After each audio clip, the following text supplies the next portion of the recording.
अस्सलाम वालेकुम क्लास। आज हमने जो है वो MCQ शुरू करने हैं कंसाइनमेंट के। फोकस करिएगा जी। इन अकाउंटेंसी कंसाइनमेंट सिग्निफाइज, अकाउंटेंसी यानी कि अकाउंटिंग में जो है कंसाइनमेंट जो है वो किस चीज़ की जो है वो निशानदेही करती है। Goods forwarded from one place to another, goods forwarded by a person to another, goods dispatched by its owner to his agents, goods dispatched by its owner to his agent for the purpose of sale। तो जैसे कि आपको पता है कि एक consignor है, consignee है। कंसाइनर जो है वो अपनी चीज़ें सेल करने के लिए किसी एजेंट को बेचता है, ठीक है। तो इसका सही आंसर हमारे पास डी होगा कि गुड्स जो है वो डिस्पैच की जाती हैं ओनर की तरफ से, अपने एजेंट को दी जाती हैं ताकि वो चीज़ें सेल कर सके। उसके बाद है the parties involve in consignment account. Parties कितनी इन्वॉल्व होती हैं? 2, 3, 4, 5। तो आपको पता है एक कंसाइनर होता है और एक कंसाइनी होता है, तो 2 पार्टीज़ होगी। तो उसका सही आंसर 2 है। The business can increase the sale of their products. Businessman जो है वो क्या कर सकता है? कैन इंक्रीज देयर, अपनी सेल को कैसे जो है वो इंक्रीज़ कर सकता है? By opening their own branch in a different parts of a country and abroad, यानी कि अपने मुल्क में या कहीं बाहर जो है वो अपनी जो है वो बिज़नेस की ब्रांचेस ओपन कर सकता है। बाय अडॉप्टिंग एजेंट, एक एजेंट जो है वो अडॉप्ट कर सकता है in their own country as well as abroad, या अब्रॉड में करवा सकता है या अपने मुल्क में करवा सकता है। By a huge head office building, एक बड़ी हेड ऑफिस बिल्डिंग ओपन करके। ए एंड बी, तो इसका आंसर ए एंड बी होगा, क्योंकि इन दोनों कामों के ज़रिए ही जो है वो बिज़नेस जो है वो एक्सपैंड हो सकता है। नेक्स्ट हमारे पास है जी,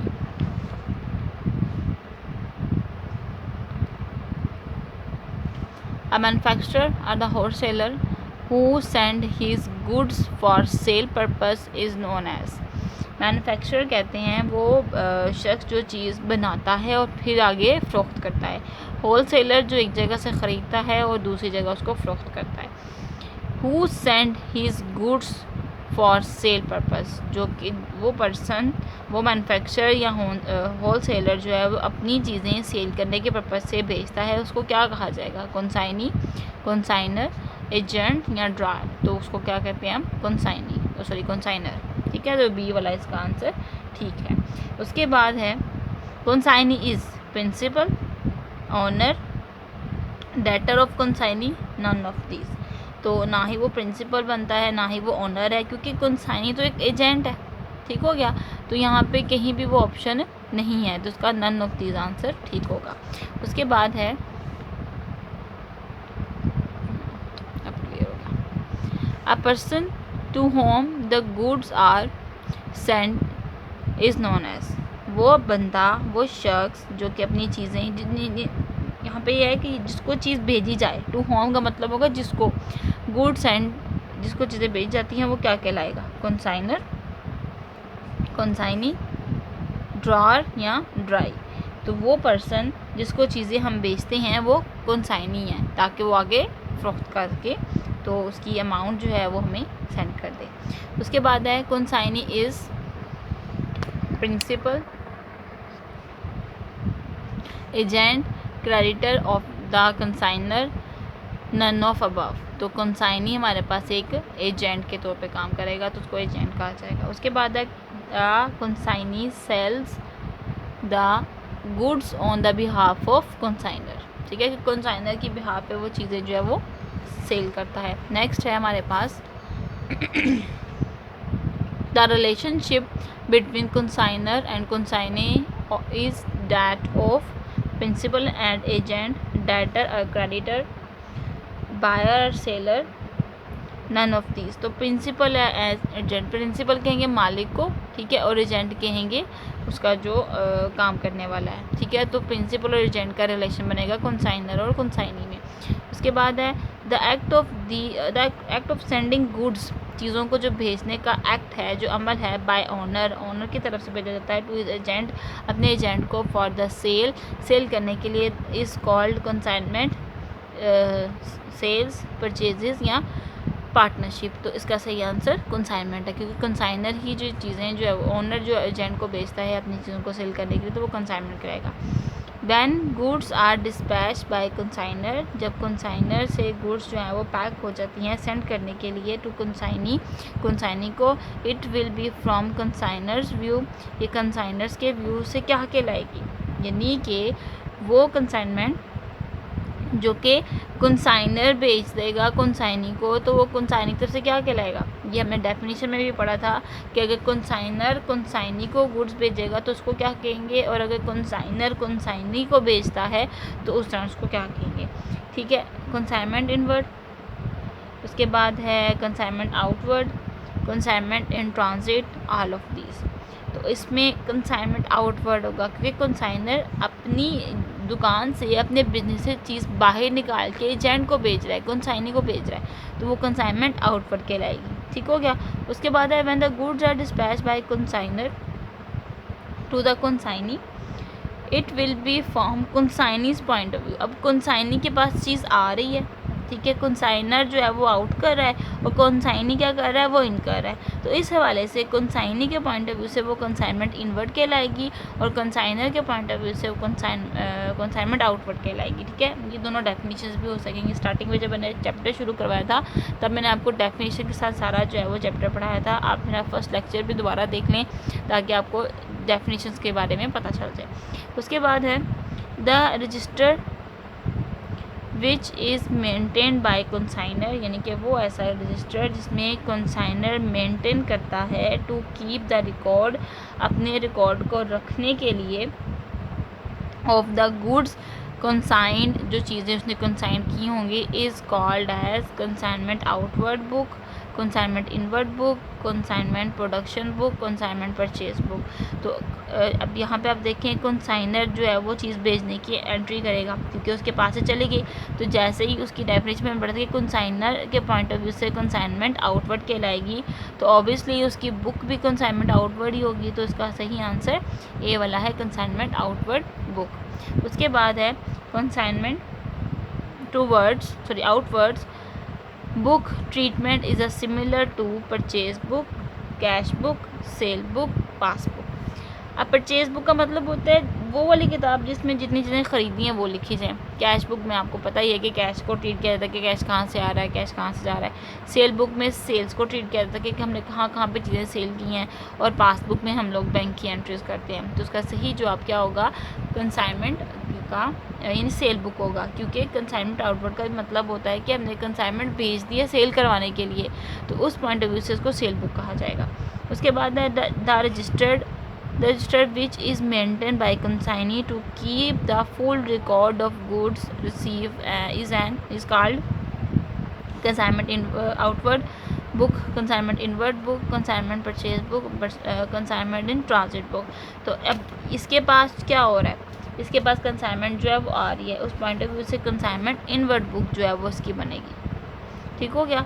उसके लिए कंसाइनमेंट आउटवर्ड बुक थी, इसके लिए कंसाइनमेंट इनवर्ड। उसके बाद है द रजिस्टर विच ये हो गया the in consignment all the expense either paid by consignor himself और by consignee are borne by consignor, sorry by the, यानी कि वो सारे एक्सपेंसेस चाहे वो कंसाइनर पे करे या कंसाइनी पे करे, कौन बर्दाश्त करेगा, consignor, consignee, purchases, all of these. तो इसमें हमने देखना है कि जो भी एक्सपेंस होता है, अब वो मालिक कौन है चीज़ का, कंसाइनर है, तो जितने भी खर्चे होंगे वो कंसाइनर ने बर्दाश्त करने हैं, क्योंकि कंसाइनी कोई भी खर्चा करता है वो कंसाइनी से पैसे ले लेता है, सॉरी कंसाइनर से पैसे ले लेता है।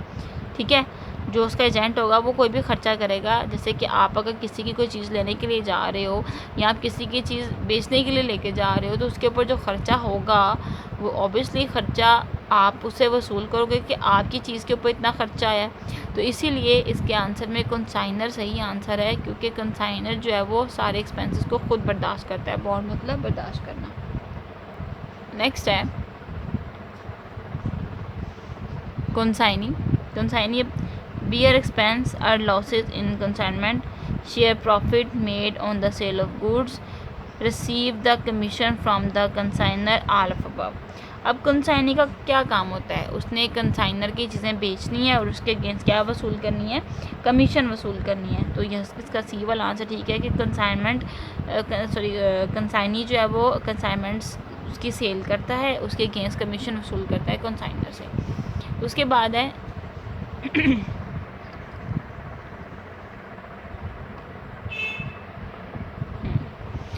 In case of consignment, risk attached to goods sold before the goods consigned are sold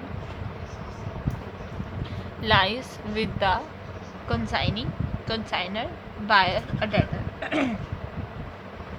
इसमें क्या है कि कंसाइनमेंट के केस में जितना भी रिस्क जो है वो अटैच होता है वो किसके साथ अटैच होता है, रिस्क कंसाइनी या कंसाइनर के साथ. ऑब्वियसली जिसकी चीज़ें हैं उसी के साथ ही रिस्क अटैच होगा ना. अगर कंसाइनी से चीज़ ख़राब होती है तो रिस्क उसका नहीं है, रिस्क तो कंसाइनर का है. ठीक है, तो चीज़ों के सोल्ड होने से पहले जितना भी रिस्क अटैच होता है वो कंसाइनर के साथ होता है, क्योंकि जिसने मुनाफा लेना है रिस्क भी उसी को ही जो है वो फेस करना पड़ेगा, क्योंकि सारा का सारा जो मुनाफा होगा वो कंसाइनर के पास जाएगा. कंसाइनर तो उसको सेल करने की कमीशन लेनी है. ठीक है, उसके बाद है द रिम्यूनरेशन. रिम्यूनरेशन कहते हैं मुआवजे को. ऑफ कंसाइनी का जो मुआवजा है फॉर सेलिंग द गुड्स, जो चीज़ों को सेल करने का है, of the consignor is called salary, interest, dividend, commission. तो उसका सही आंसर आपको पता ही है, कमीशन है, तो कमीशन जो है वो वसूल करता है. नेक्स्ट है it is paid to consignee if he takes the risk of bad debts. जो कंसाइनी बैड डेट्स के रिस्क के ऊपर वसूल करता है वो कौन सी कमीशन कहलाएगी, सिंपल कमीशन यानी commission, general commission, ordinary commission, direct credit commission. तो उसका सही आंसर डायरेक्ट क्रेडिट कमीशन है. उसके बाद है the relationship between the seller and the buyer of goods is that of a principal and agent, debtors and creditor, banker and customer, consignor and customer. Seller का और buyer का आपस में जो रिलेशन है चीज़ों को ख़रीदने का वो कौन सा कहलाएगा, प्रिंसिपल एजेंट नहीं, डेटर एंड क्रेडिटर ये बन सकता है, क्योंकि डेटर बंदा का कौन होता है जिसे पैसा वसूल करना होता है और क्रेडिटर जिसने अदा करना होता है. तो यहाँ पे जो सेलर होगा वो डेटर होगा और जो बायर होगा वो क्रेडिटर होगा, क्योंकि बायर ने पैसे देने हैं और डेटर ने पैसे वसूल करने हैं. The consignment expense after delivery of goods to consignee are borne by purchaser, seller, consigner, consignee. जो कंसाइनमेंट एक्सपेंसेस होते हैं चीज़ों की डिलीवरी के दौरान वो कौन करता है बर्दाश्त. ठीक है, यानी कि वो जो कंसाइनर ने जितना भी चीज़ों की डिलीवरी के दौरान एक्सपेंसेस किए होंगे, कंसाइनी आर बोर्न बाय, वो किसकी तरफ से बोर्न होगा या किसकी तरफ से वो बर्दाश्त होगा, purchaser, seller, consignor and consignee. तो कंसाइनर इसका आंसर सही है, कि पीछे भी पढ़ चुके हैं. उसके बाद है in the sale expense after delivery the goods of are borne by purchaser, seller, consignor और कंसाइनी. यानी कि जो सेल एक्सपेंसेस होते हैं डिलीवरी के बाद जो भी एक्सपेंसेस होते हैं वो कौन करेगा. डिलीवरी का मतलब जिसको हमने बेचना है उसको दे दिया है. ठीक है, उसके बाद कौन जो है वो एक्सपेंसेस को बोर्न करेगा, परचेजर, सेलर, कंसाइनर या कंसाइनर. तो उसका सही आंसर है परचेजर. उसके बाद है in consignment the risk attach to the goods delivered with seller, buyer, consignor और कंसाइनी. कंसाइनमेंट का जो रिस्क अटैच होता है चीज़ों की डिलीवरी के दौरान वो किसके पास होता है, कंसाइनर. एक ही बात जो है वो स्टेटमेंट चेंज करके तब्दील कर दे करके तो वही बता रहे हैं. आंसर इसका कंसाइनर है. जहाँ भी रिस्क अटैच होगा, जहाँ भी एक्सपेंस बॉर्न होगा वो कौन करेगा, कंसाइनर ही करेगा. तो एक ही बात को जो है वो घुमा फिरा के उन्होंने दे दिया हुआ है. इन द सेल नहीं सही है. In the sale the risk and damages attached to the goods are transfer to, वही बात आ गई।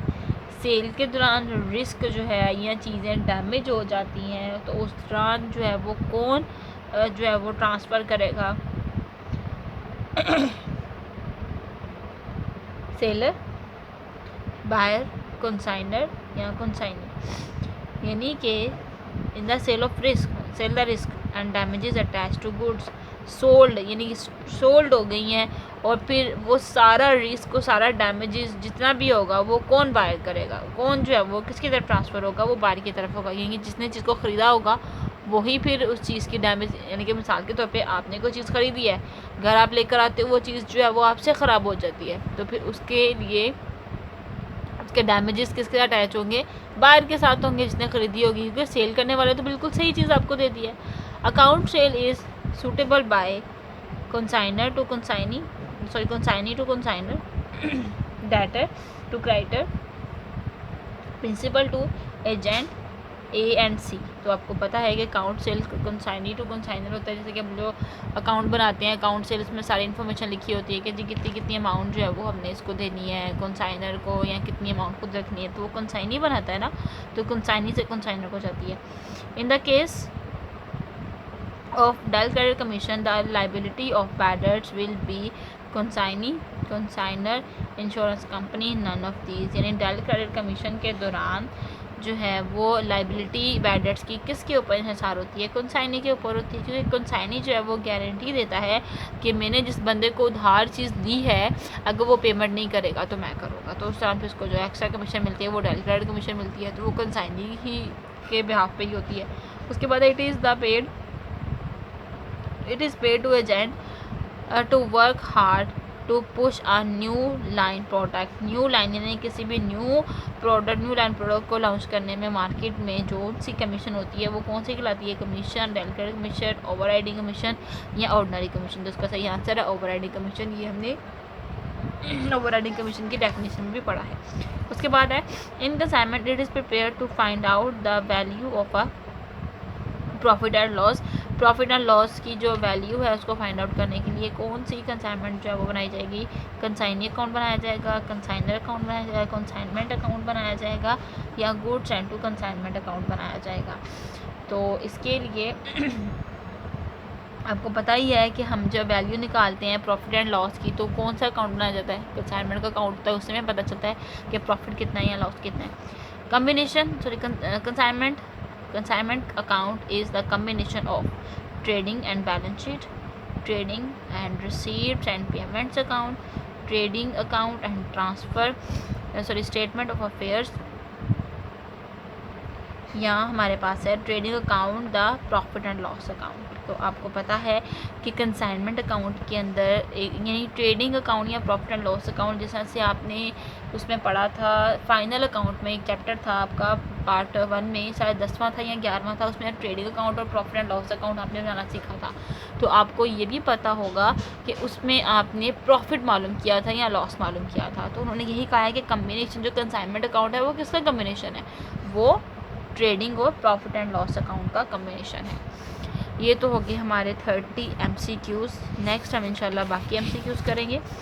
आपने ये प्रिपेयर करना है क्योंकि अब जो आपका 20th को जो टेस्ट होगा वो इन्हीं MCQs में से होगा। आपने इसको इस तरह से प्रिपेयर कर लेना है ताकि आप टेस्ट भी इस तरह से दे सकें।